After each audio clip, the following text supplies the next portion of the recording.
이런 법 저런 법 여러분 반갑습니다. 안녕하세요. 어서 오세요. 네, 저희가 지난 시간에는 청소년 범죄에 대해서 이야기를 나눴잖아요. 또 이번 주는요, 저번 주에 좀 연장선상으로 학교폭력 사안 처리에 대해서 이야기를 나눠보도록 하겠습니다. 자, 먼저 우리 변호사님, 오늘도 입술이 부르트도록 자료를 또 준비하셨다면서요. 열심히 했습니다. 예. 아니, 잠시만요. 근데 저번 주보다 좀 덜 두꺼운 것 같아요. 소홀하신 거 아니에요? 아니요. 너무 잘하시는 전문가께 나와 네. 계시기 때문에요. 네. 그래서 사실은 조금 네. 어디서 애교해요? 넘어가요. 아니, 우리 소장님께서는 오늘 도움 말씀을 주실 텐데요. 어떤 일을 좀 하시는 거예요? 저희 여기가 지금 청소년 자치연구소라는 기관이고요. 100% 시민들의 후원으로 운영하는 기관이에요. 그래서 거기에서 운영하는 청소년 자치공간 달그락달그락이라는 곳입니다. 네. 그러니까 달그락달그락이 소리 나는 거잖아요. 네. 앞에 달그락은 청소년들이 내고 움직이는 소리이고 뒤에 달그락은 사회가 긍정적으로 변한다는 소리예요. 그러니까 핵심 가치는 예전에 청소년들이 지시, 뭐 교육의 대상 이랬는데 여기는 관리 대상도 아니고 시민으로 바라보고 그들이 꿈꾸는 사회를 그들이 만들게 도와준다 이런 의미를 가지고 활동을 합니다. 그래서 뭐 사회 참여 활동이라든지 뭐 진로 활동 그리고 그런 것들에 대한 것들을 하게 도와주고 그리고 청소년 관리 연구도 여러 가지 하고 있다고 생각하시면 됩니다. 그런 활동하는 사람이라고 생각하시면 됩니다. 와, 정말 우리 청소년들을 위해서 불철주야 노력을 하고 계십니다. 오늘도 좋은 말씀 부탁드릴게요. 예, 감사합니다. 자, 먼저 우선 준비된 영상 보고 이야기 나눠보시죠.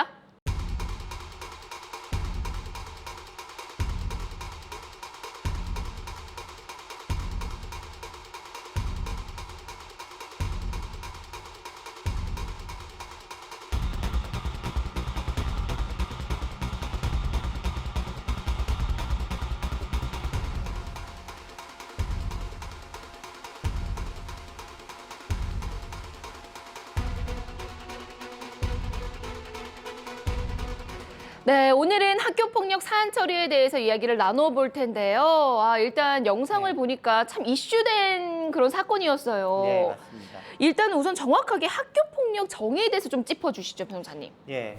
우선 우리나라에 학교폭력 예방 및 대처에 관한 법률이 있습니다. 뭐 줄여서 학교폭력법, 뭐 이렇게 학교폭력 예방법이라고 부르는데요. 그 정의를 좀 읽어드리면 학교 내외에서 학생을 대상으로 발생한 상해, 폭행, 감금, 협박 뭐 여러 가지들이 있습니다. 특이한 점은 뭐 형사 사건으로서 큰 문제가 되지 않는 따돌림도 들어가 있고요.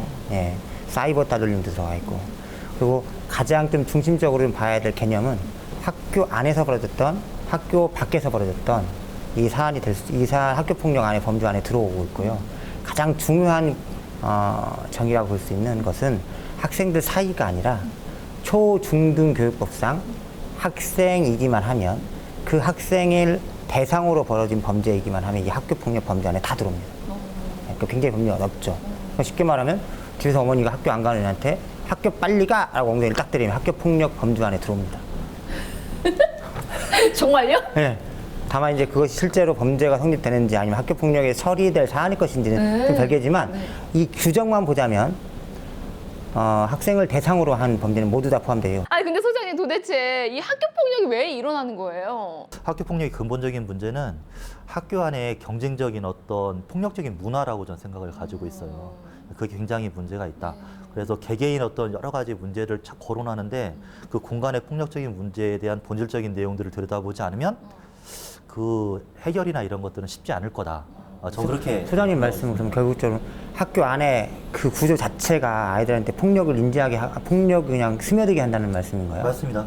그래서 오히려 거기서 다른 일을 할 수 있는 부분도 아니고 그러면 여기에서요, 학교에서 이제 폭력이 발생이 됐어요. 학교에서는 어떻게 그럼 처리를 합니까, 변호사님? 저번 시간에 말씀드렸던 것처럼 청소년 범죄도 형법상 처벌을 받기도 하고요. 14세 미만인 아이들은 보호 처분도 받기도 합니다. 또한 이들이 한 행위에 대해서 손해배상이 발생하면 민법적으로 배상도 해야 되죠, 부모님들이. 결국은 형법과 형사적 처벌과 민사적 배상은 똑같이 이루어져요. 다만 학교폭력 예방법에서 규율을 하고 있는 이유는 이걸 학교 안에서 처리하게 하고 있는 이유는 피해자를 격리시키는 거예요. 누구로부터? 가해자로부터요. 왜 그러냐면 학교는 특히 의무교육인 중학교까지는 내가 어떤 일을 당했다 하더라도 나가야 되잖아요. 가해자도 나오고 피해자 나오니까 빨리 일시적으로 가해자와 피해자를 좀 격리시키는 게 첫 번째예요. 피해자를 보호하기 위해서. 그래서 그렇게 하기 위해서 구성되어 있는데 그 절차라 함은 누구든지 학교폭력 사안을 인지하면 바로 신고하게 되어 있고 신고가 이루어지게 되거나 아니면 학교 구성원들이 그걸 알게 되면 바로 학교의 전담기구가 구성이 됩니다. 구성이 돼서 거기에 전담구조의 구성원들은 뭐 교감, 교사, 상담 선생님, 인권 선생님 뭐 이런 분들로 구성이 되고 이분들이 쉽게 말하면 우리가 밖에서 얘기한 형사사건의 조사가 비스무리한 걸 하게 됩니다. 그리고 그 다음에 절차가 여기 학교폭력으로 어느 정도 판단이 되면 그 다음에 학교폭력자치위원회를 개최하게 되고 교사, 학부모, 전문위원 분들이 이렇게 구성되어 있는 학교폭력자치위원회여서 이거를 결정하게 됩니다. 가해자와 피해자를 결정하고 가해자에게 어떤 처벌을 내릴 것인가 이런 걸 결정하게 되고 피해자에게 어떤 조치를 취해 줄 것인가를 결정하게 됩니다. 그리고 이 결정에 따라 이 결정에 마음에 안 드는 부분이 있을 수 있죠. 그래서 재심을 청구할 수 있고 각각의 재심에 따라서 행정심판도 청구할 수 있고요. 이것도 불만스러우면 행정소송까지도 나갈 수 있습니다. 예, 크게 보는 학교폭력 예방 및 대책에 관한 법률에 구정된 절차입니다. 아니 조 변호사님은 또 학교폭력 사건도 많이 다뤄보셨을 것 같아요. 네. 법률가 입장에서 봤을 때 어떻게 이런 사안들이 잘 처리가 되나요?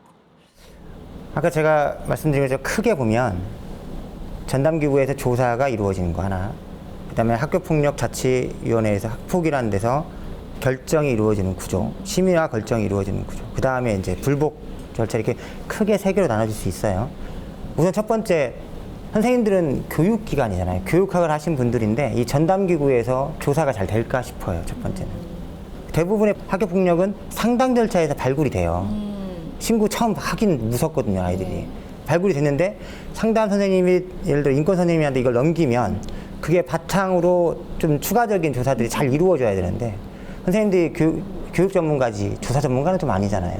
그러니까 그러다 보니까 그 부분에서 미스가 좀 많이 발생합니다. 근데 사실은 조사만 잘 되면 아이들은 성인들하고 좀 달라서 조사되는 과정에서 반성이 이루어져요, 사실은. 그래서 이 부분 하나 이런 문제점이 있고요. 학교폭력 자치기구위원회 학폭이라고 하는 학교폭력 대책 자치위원회에서는요 구성부터가 좀 문제가 있어요. 맞아, 이거 요즘 말 많잖아요. 구성부터가. 예를 들어 잘못됐다고. 교사분들은 대부분 뭐 교감 선생님 지명해서 나와요. 네. 뭐 이 사람이 잘하든 못하든 하기 싫은 사람도 나오게 되고. 맞아. 그리고 이런 걸 좀 해야 인사고과 반영되니까 나올 수밖에 없어요. 그럼 누구 말을 잘 따를까요? 교장 선생님. 교감 선생님 말 잘 들으겠죠. 네. 자기가 그래서 여기는 항상 투표할 때 거의 똑같은 방향으로 투표가 이루어져요. 같은 4분 정도, 3분 정도가 다 똑같은 투표가 이루어지죠. 이것 좀 문제고요. 이거 많이 문제네요. 이거. 또 두 번째 학교 이제 학부모 위원들은 사실 좀 역량이 되시고 뭐 이게 교육 수준에 따라 다 되는 건 아니지만 좀 많이 공부하시고 알려고 하시는 분들이 들어가 계셔야 돼요. 근데 어떤 분들은 나 학교폭력자치위원회 위원이야 뭐 이러시려고 들어오신 분도 계시고. 우선 첫 번째는 선출되는 과정에서 법 절차를 위반하는 경우가 너무 많아요. 예, 그래서 사실은 법원까지 가면 여기서 가장 많은 무효가 나와요. 그러니까 실제로 가해자를 처벌 잘 했는데 위원들이 구성이 잘못된 거예요. 절차적 위원들이? 예. 그래서 무효 나온 사람이 제일 많습니다. 판례 검색해 보면 제일 많고요. 그러니까 이제 정해진 대로 학교에서 그 절차를 이행하지 않았다는 거죠. 전문위원, 그러니까 정신과 의사 선생님 아니면 그냥 우리 청소년들 의사 선생님 뭐 이런 분들, 경찰, 변호사, 판사, 검사, 뭐 청소년 전문가 우리 수단이 같은 분들이 전문위원으로 15% 들어가게 돼 있어요. 그런데 실제로는 학교가 편하기 위해서 요즘 학교 전담경찰이 생긴 다음부터는 모두 다 학교 전담경찰이 다 위원으로 들어가 버려 있어요. 형사 절차를 하셨던 분들이지 이분들은 교육 전문가들이 아니거든요. 또 하나는 학부모들이 과반수 이상의 위원을 참석을 해주셔야 되는데 실제로 좀 역량을 발휘해 주실 분들은 일정이 안 돼서 못 오시고. 맞아. 근데 그 이유가 뭐냐면요.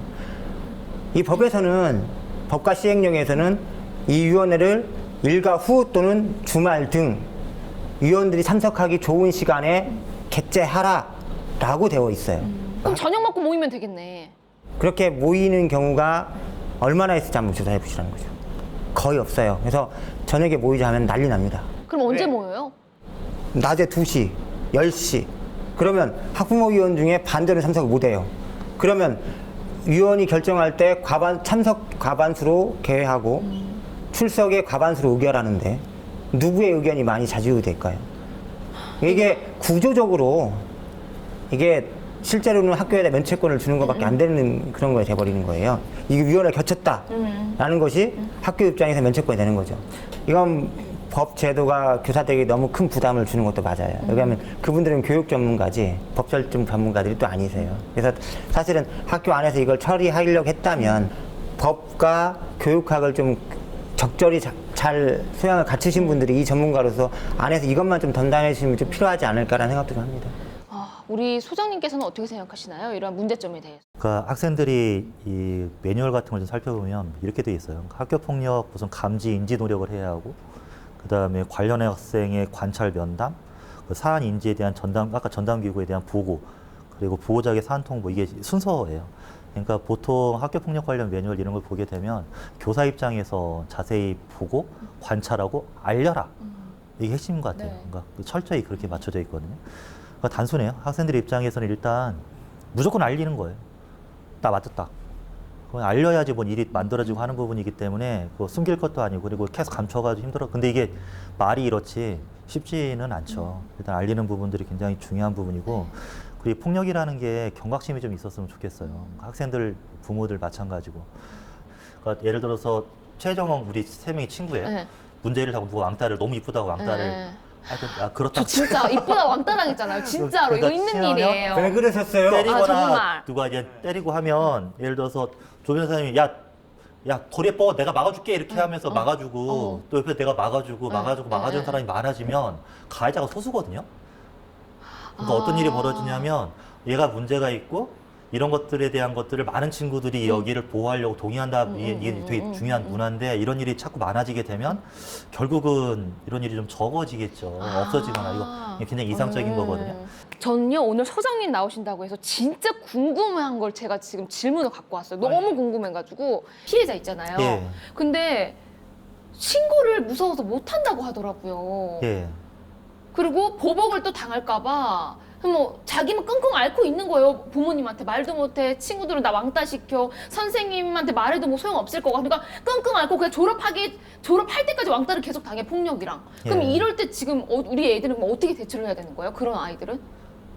근데 답이 없어요. 결국은 아까 말씀드렸지만 신고를 해야 돼요. 그래요? 신고를 하고 알려야지 그 이야기도 되고 말하는 거지. 그래서 폭력 문화에 대한 잘못된 것들을 알리고 그리고 내가 당했으면 반드시 신고하고 알려야지 해결이 되고, 아까 조 변호사님께서 학교 안에 문제가 있어서 학교폭력위원회 여러 가지 문제가 있더라도 이게 이것도 거치지 않고 혼자 그렇게 가슴 안고 있다가 자살하거나 있는 친구들이 있기 때문에 맞아요. 그나마 차선책으로 끄집어 낼 수 있는 밖에 없어. 그래서 그거 자꾸 알리고 그리고 학교 안에서도 그런 이렇게 알리고 이야기하는 문화에 대한 것들을 계속 만들어주고.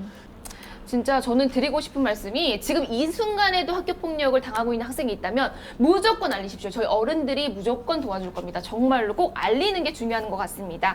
변호사님, 네. 그럼 이제는 제일 중요한 거예요. 진짜 우리 이런 처리 과정이나 개선 방안들을 좀 어떻게 해보면 좋을까요? 결국은 문제점들 말씀드렸던 것들을 바꾸는 거죠.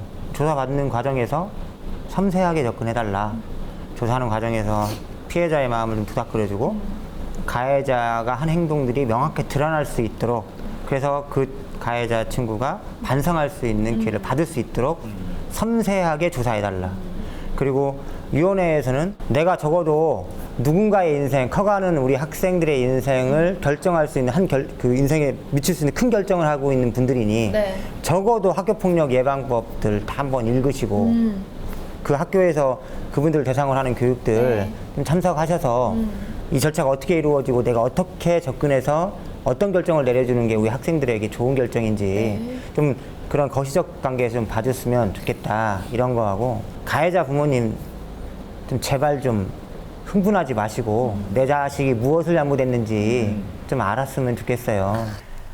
가장 중요한 부분 중에 하나는 우리 학생들이에요. 당하면 아무리 작은 거라도 선생님한테 찾아가고 무조건 알리고. 무조건 알려. 예. 그리고 선생님한테 알렸는데 안 되면 어머니, 아버님한테 꼭 알리고, 알렸는데 피드백이 없으면 또 알리고, 또 알리고, 또 알리고, 또 알려서 설사 아까 제가 말씀드렸듯이 여러 가지 문제점 때문에 내가 신고한 그것과 관련된 학교폭력 사안이 내가 원하는 방식대로 아니면 내 양해 차례대로 차지 않게 이루어졌다 하더라도 다음번에 또 그런 일이 생기더라도 또 그렇게 하고 또 그렇게 해야만 합니다. 모든 친구들이 그렇게 해야만 이게 조금씩 좋아지고 그리고 방관자들이 없어질 수 있어요. 방관자들만 없어지면 우리 아까 소장님 말씀하신 것처럼 많은 친구들이 피해자들을 옹호해주고 보호해주게 됩니다. 그럼 가해자들이 소수가 되기 때문에 설 자리가 없어져요. 이게 사실은 우리 학생들도 해야 될 자정 노력이에요. 아, 너무나도 좋은 말씀이었습니다. 자, 마지막으로 소장님, 예. 오늘 좀 많은 이야기를 나눠봤는데요. 마지막으로 좀 예. 하고 싶은 말씀 있으신가요? 그러니까 저는 이런 사회를 좀 꿈꿔봐요. 청소년들이 이제 관리 통제의 대상이 아닌 거예요. 입시의 대상도 아니고 그리고 방금 마지막에는 결국은 이 사회라는 공간, 특히 지역 사회라는 공간 안에서 한 명의 청소년들을 어떻게 바라볼 거냐.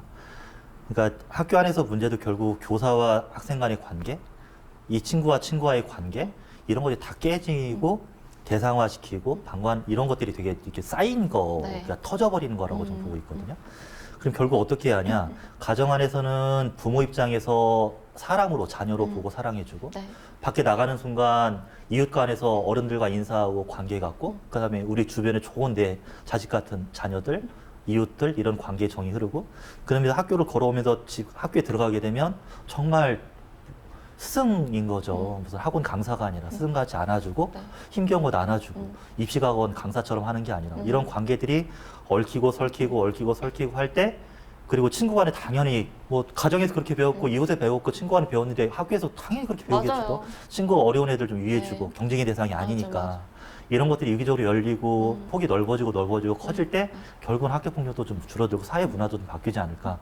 아주 이상적인 거지만 네, 하여튼 아니요. 그런 것들 꿈꾸고 여기 사업들도 그렇게 하고 있다고 생각하시면 됩니다. 네. 와, 소장님 말씀대로 꼭 그렇게 됐으면 좋겠습니다. 자, 우리 변호사님도 한 말씀 해주시죠.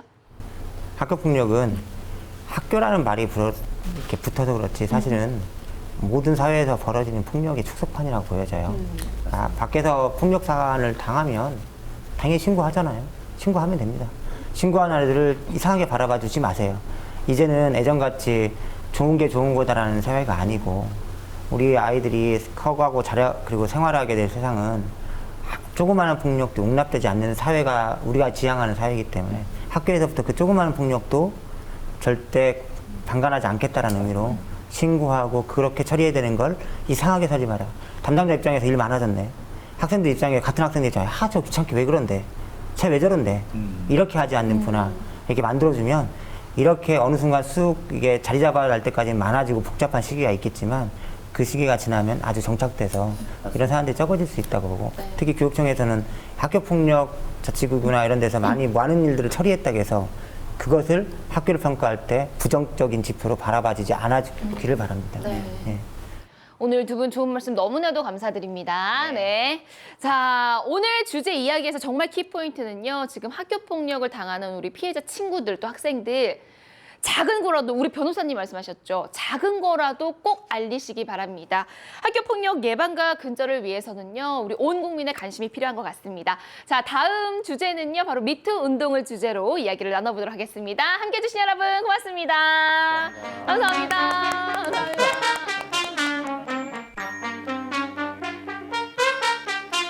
I'm so lonely on an each